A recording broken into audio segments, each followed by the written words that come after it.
I am sorry, हमारे जितने भी सर्वेज होते हैं वो गवर्नमेंट्स को खुश करने के लिए होते हैं, सो मैं इसको इतना ऑथेंटिक नहीं समझती। प्रॉब्लम तो ये है कि पाकिस्तान में अगर खानदान में छोटा सा फंक्शन हो तो आधा खानदान आप मुतमईन नहीं कर सकते, तो इस हुकूमत से अगर इतने ज्यादा लोग मुतमईन हैं, ये तो।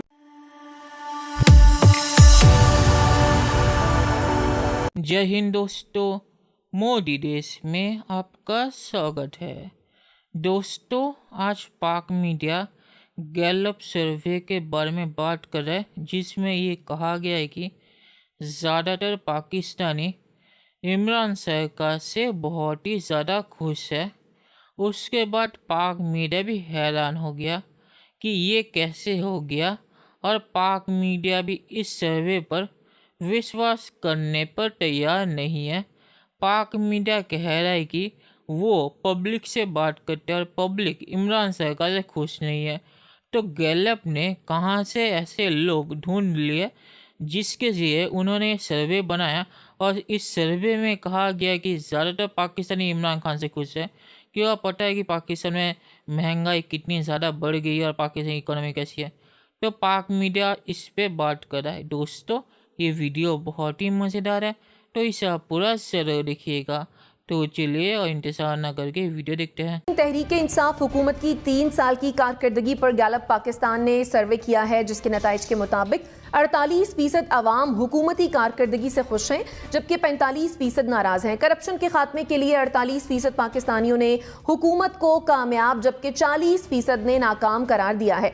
मुआशी महाज पर 45% हुकूमती कोशिशों से मुतमईन है, जबकि 44% गैर मुतमईन है। ये आई एम सॉरी, हमारे जितने भी सर्वेज होते हैं वो गवर्नमेंट्स को खुश करने के लिए होते हैं। नून लीग की गवर्नमेंट में इलेक्शन से पहले हम सुनते थे कि वो दोबारा जीतने वाले हैं, पीपल्स पार्टी के दौर में भी यही हुआ। सो मैं इसको इतना ऑथेंटिक नहीं समझती। ठीक, जैन साहब, जुनैरा तो इस सर्वे को इतना ऑथेंटिक नहीं समझते ही। आप समझते हैं कि ये सर्वे भी गवर्नमेंट को खुश करने के लिए ही है, क्योंकि इसमें तो जिसे कहते हैं कि रावी हर तरफ चैन ही चैन लिख रहा है। गवर्नमेंट तो ठीक है, वक्ती तौर पे अपना ढोल पीट सकती है, लेकिन मेरा ख्याल है कि इसको बहुत ज्यादा कंसिडरेशन नहीं देनी चाहिए। तो उस लिहाज से ये कोशिश जरूर होगी कि इन चीज़ों को इस्तेमाल करके तो गवर्नमेंट हुकूमत उससे एक प्रोजेक्शन अपनी ये करे कि हम जो रास्ता लेके चले हैं वो लंबा जरूर है, उसमें वक्त जरूर लगेगा, लेकिन हमें मौका मिलना चाहिए, बिकॉज हम लोगों की ख्वाहिश है, हम काम कर रहे हैं। तो कुछ एडवांटेज वो ड्रॉ कर सकते हैं, लेकिन ये कि इसको 100% आदमी एक रिलायबल चीज समझ के इसके मुताबिक एक फैसला कर ले, वो मेरा ख्याल मुश्किल है। एनबीसी क्या कहेंगे इस सर्वे रिजल्ट पर? अच्छा, अब ये जो जवाब आया है गैलप का, इस पर तो मैं चाहता हूँ कि इमरान खान साहब अगर इस ट्रैप में नहीं आते तो बहुत अच्छी बात है, लेकिन अगर ट्रैप में आएंगे तो मिड टर्म इंतखाबात करा देंगे वो। ये सूरत हाल है। ठीक, अतर कमोबेश तीनों एनालिस्ट ने तो कहा है कि जो सर्वेज हैं वो रिलायबल ही नहीं होते, तो फिर आप क्या कहेंगे इस पर? देखिए, बात तो बिल्कुल ठीक है। माजी में बहुत सारे ऐसे सर्वे आए जिनके रिजल्ट ठीक नहीं होते। इंटरनेशनली भी बहुत सारे सर्वे ऐसे आते हैं, और जिस तरह जुनैरा ने भी कहा कि इस सर्वे में तो इतनी बड़ी तादाद में लोग मुतमईन है। प्रॉब्लम तो ये है कि पाकिस्तान में अगर खानदान में छोटा सा फंक्शन हो तो आधा खानदान आप मुतमईन नहीं कर सकते, तो इस हुकूमत से अगर इतने ज्यादा लोग मुतमईन है, ये तो बड़ी अच्छी खबर है हुकूमत के लिए। ठीक, बतूल आप क्या कहेंगी? मैं एग्री करती हूँ अपनी कॉलीग्स के साथ कि जो सर्वेज होते हैं इनको रिलायबल नहीं समझ सकते आप। और गैलप सर्वे के हवाले से तो पर्टिकुलरली मेरे सीनियर्स भी बैठे हुए हैं यहाँ पे एनबीसी, उन्होंने न्यूज़ रूम्स में भी देखा हुआ है कि आमतौर पे journalist we don't rely on this particular survey. On the other hand, अगर आप ग्राउंड रियलिटी देखें, आप इन्फ्लेशन देखें, आप अनएम्प्लॉयमेंट देखें, और ये देखिएगा कि जो रिपोर्ट्स आ रही हैं सर्वे के अलावा कुछ रिपोर्ट्स भी हैं जो रिसर्च करके लोग अखबारों में छापते हैं या जिन पे बात होती है। इन दोनों इन्फ्लेशन और अनएम्प्लॉयमेंट को आप पिछले अगले 6 माह में देखिएगा कि ये किधर जा रहे हैं। एलएनजी के हवाले से एक बड़ी इंटरेस्टिंग रिपोर्ट मैंने पढ़ी कि वो मसला इसलिए नहीं हुआ कि हमें महंगी खरीदनी पड़ी, वो इसलिए खरीदनी पड़ी because we were not ready. हमने टेंडर्स टाइम पे नहीं करवाया, हमने बिडिंग टाइम पे नहीं करवाई, और जब बाकी ममालिक ने अपने ऑर्डर्स ले लिए, अपने हिस्से की एलएनजी ले ली, और जो बाकी बची, ये मैं आसान अल्फाज में बता रही हूँ, तो जो बाकी बची हमारी ज़रूरत के मुताबिक वो ऑब्वियसली महंगी मिली क्योंकि वो कम थी। तो ये हमारी मिसमैनेजमेंट और मिस गवर्नेंस है। तो ग्राउंड रियलिटीज़ को बिल्कुल इग्नोर नहीं कर सकते। जो एक डेली वेजर है उसके कितने पैसे बढ़ाए हैं आपने? जो एक सैलरी तबका है अब 1-2 दिन पहले की भी खबर है कि कितने ज़्यादा सरकारी मुलाजमीन को निकाल दिया गया है। तो जिस गवर्नमेंट में हर 15-20 दिन के बाद या चंद माह के बाद आपको ये सुनने को मिले कि फ़लाँ सरकारी इदारे ने मुलाजमीन को नौकरी से फारिग कर दिया, तो हाउ कैन यू से कि ग्रोथ हो रही है और मुल्क तरक्की की तरफ बढ़ा है। और लेट मी क्लियर दिस कि जो ग्रोथ की बात करते हैं ना, वो मैक्रो इकोनॉमिक इंडिकेटर्स हैं। जो लोग ABC भी समझते हैं इकोनॉमी की, उनको ये समझ में आता है कि मैक्रो इकोनॉमिक इंडिकेटर्स मेरी और आपकी ज़िंदगी में तब्दीली नहीं ला सकते और ना ही उस पर खुश होने वाली बात है। तो ये अनरियलिस्टिक टारगेट्स इन्होंने सेट नहीं किए, टारगेट्स रियलिस्टिक ही सेट किए हैं, but they could not realise कि जो इंक्लूसिव लव्स पे पहले भी बहुत बहस हो चुकी है। जिन्होंने पढ़ी है हाउ नेशंस फेल, जो किताब उन्होंने पढ़ी है, वो समझ सकते हैं कि फाइनेंशियल इंक्लूसिवनेस कितनी ज़रूरी है। अगर वो हमारे मुल्क में आए तो इस तरह की सर्विस करने की ज़रूरत ही नहीं पड़ेगी, बहुत बेहतर हो सकते हैं एक मिडिल क्लास तबके की हालात। ठीक, ज़ुनैरा आप क्या कहेंगी? ये मेरे ख्याल है वाहिद किसी अमेरिकन प्रेसिडेंट का सेंटेंस है जो हमेशा रेलेवेंट रहेगा कि इट्स द इकोनॉमी स्टूपिड। किसी भी पॉलिटिकल गवर्नमेंट को अपना फ्यूचर देखने के लिए इकोनॉमिक स्टेबिलिटी नंबर 1 पे रखनी पड़ती है, लेकिन यहाँ पे इतनी सी बात इस गवर्नमेंट को नहीं समझ आ रही कि इकोनॉमी एक किचन में डिसाइड होती है। एक किचन में आपकी बेसिक कमोडिटीज़ जो हर घर में जानी है, हर किसी ने इस्तेमाल किया, वो लोगों की पहुँच से दूर होती जा रही हैं। रोज़ 20 रुपए, रोज़ 25 रुपए उसमें इजाफा हो रहा है और आपको ऊपर बैठे पता ही नहीं है। आप रोज़ बड़े खुश होके सॉफ्टवेयर अपडेट करते रहते हैं विद सॉफ्टवेयर जो कि ऑप्टिक्स होते हैं, ठीक है, वेरी गुड डिजिटलाइजेशन हो रही है, वेरी गुड, आप ह्यूमन कांटेक्ट कम कर रहे हैं, लेकिन जो ह्यूमन सर्वाइवल है, व्हाट अबाउट दैट? तो रियलिटीज़ और जो पर्सपेक्टिव्स हैं वो पता नहीं इल्यूजन्स में हैं या वो कहाँ से आते हैं और प्रायोरिटीज़ क्या है, that is the main issue. तो इमरान खान बेसिकली खुद क्लियर नहीं है और उनको ये बात समझ नहीं होगी कि शराफत जो उनका एक इंप्रेशन है कि बहुत शरीफ हैं और कभी करप्शन नहीं की, ये कब तक चलेगा? क्योंकि उनके इस इंप्रेशन की वजह से मुल्क का तो कोई फ़ायदा नहीं हो रहा। ठीक है, चलिए दोस्तों, इस वीडियो में बात करते हैं।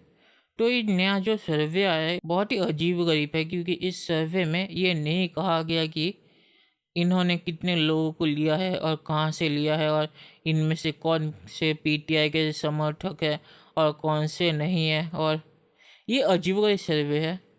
ये भी हैरानी की बात है कि पाकिस्तान में जितनी महंगाई है और खाने पीने की चीज़ों में तो उससे भी ज़्यादा महंगाई है, उसके बाद भी पाकिस्तानी इमरान सरकार से खुश है। और इसलिए पाक मीडिया भी इस सर्वे पे विश्वास करने लायक नहीं है, क्योंकि उन्हें भी सच्चाई का पता है कि पाकिस्तान में कितनी खाने पीने की चीज़ों में महंगाई हो गई है और कैसे पाकिस्तानियों को खाने पीने के भी लाले पड़ गए हैं। तो ये अजीबोगरीब सर्वे हुआ है और पाक मीडिया ने सही कहा कि पाकिस्तान में ज़्यादातर सर्वे सिर्फ सरकार को खुश करने के लिए होते हैं और बहुत सारे ऐसे सर्वे तो सरकार के पैसों पे चलते हैं। तो एक तरह से सरकार पैसे दे के ऐसे सर्वे करा दिए है ताकि वो अपना प्रोपेगेंडा कर सके और कह सके देखिए ज़्यादातर पाकिस्तानी हमसे खुश है, मतलब कि हम कोई सही काम कर रहे हैं। तो ऐसे नकली सर्वे पाकिस्तान में आते रहते हैं, ये कोई नई चीज़ नहीं है। और इमरान सरकार ने अगर सर्वे पैसे दे के नहीं करवाए और इस सर्वे पर विश्वास करके जल्दी पाकिस्तान में चुनाव करवा दिया तो इमरान सरकार को नुकसान होगा, क्योंकि असल में पाकिस्तानी इमरान सरकार से बहुत ही ज़्यादा नाराज़ है। क्योंकि जैसे मैंने कहा कि खाने पीने की चीज़ों में पाकिस्तान में महंगाई बहुत ही ज़्यादा बढ़ गई है और इमरान सरकार ये मानने को तैयार नहीं है। वो तो एक कहानी सुनाते हैं कि देखिए दुनिया में सबसे सस्ता देश पाकिस्तान है। तो इमरान सरकार अगर ये मानने को ही तैयार नहीं है कि पाकिस्तान में महंगाई आसमान को छू रही है तो वो इसे सुलझाएगी कैसे? क्योंकि सबसे पहले तो इमरान सरकार को मानना पड़ेगा कि पाकिस्तान में महंगाई है, जो इमरान सरकार मानने को तैयार नहीं है। क्योंकि अगर वो मानेंगे तो उन्हें मानना पड़ेगा ये महंगाई उनकी वजह से है, और वैसे भी वो कहते कि जो भी महंगाई है वो नवासे की वजह से है। तो इस पर भी इमरान खान यू टर्न मारता है। तो मुझे नहीं पता कि पाकिस्तान में महंगाई कैसे ख़त्म होगी, क्योंकि इमरान खान पहली बात वो मानता ही नहीं है, दूसरी बात अगर वो मान भी लेता है तो वो कहता है कि नवाज से भी गलती है, मेरी कोई गलती नहीं है। तो यही है पाकिस्तान की हालत। और इमरान सरकार ने अगर इस हालत में चुनाव करवाया तो इमरान सरकार हार जाएगी। पर इमरान सरकार के पीछे पाकिस्तानी आर्मी है, तो देखना पड़ेगा क्या होगा। और पाक मीडिया जो कह रहा है कि इस नकली सर्वे को इस्तेमाल करके इमरान सरकार कुछ फ़ायदा उठा सकती है, तो मुझे नहीं लगता कि ये कामयाब होगा, क्योंकि इमरान क्या बोलेगा लोगों की अपनी आँखों और अपने कानों पे विश्वास मत करो, और ये विश्वास मत करो कि पाकिस्तान में महंगाई है, और इस पे भी विश्वास मत करो जब आप दुकान में जाइए और एक ही सामान के लिए जो सामान आप 1 साल पहले आधी कीमत पे खरीदते थे अब उसके लिए दुगनी कीमत आपको देना पड़ रहा है, उस पर भी विश्वास मत कीजिए। तो ये पाकिस्तानी विश्वास नहीं करेंगे इमरान खान के इस प्रोपेगेंडे पर। तो मुझे नहीं लगता कि इमरान खान इस सर्वे को लेके भी कोई फ़ायदा उठा सकता है। और आखिर में मैं ये कहूँगा कि इमरान खान कुछ भी कर ले, कितने भी प्रोपेगेंडा कर ले, जब तक पाकिस्तान में महंगाई कम नहीं होगी तब तक इमरान के लिए बहुत ही ज़्यादा मुसीबत हो जाएगी, क्योंकि महंगाई गाड़ियों या ऐसे सामानों पे नहीं हो रही जो लोगों के लिए ज़रूरी नहीं है, वो ऐसे सामान पे हो रही है जो लोगों के ज़रूरी है, मतलब कि दवाइयाँ और खाने पीने की चीज़ें।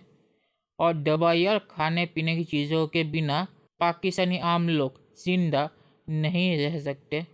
तो ये इमरान के लिए बहुत ही बड़ी मुसीबत है, और इमरान इसे कैसे सुलझाएगा ये मुझे समझ नहीं आता, क्योंकि 1 साल हो चुके हैं और इमरान जब भी कहता है कि महंगाई कम होगी, कम होने की जगह महंगाई तब बढ़ जाती है, और इमरान कहता है कि ये माफिया की वजह से है, और माफिया पे इमरान खान कुछ कर नहीं पा रहा। तो इमरान खान रिज़ाइन क्यों नहीं कर देता?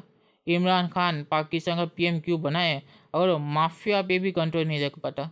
तो इमरान के लिए चुनाव में मुसीबत और भी ज़्यादा बढ़ेगी। तो चलिए देखते हैं कि फ्यूचर में क्या होता है। दोस्तों ये वीडियो देखने के लिए बहुत बहुत शुक्रिया, और हमारे चैनल को सब्सक्राइब करना मत भूलिएगा। Thank you very much.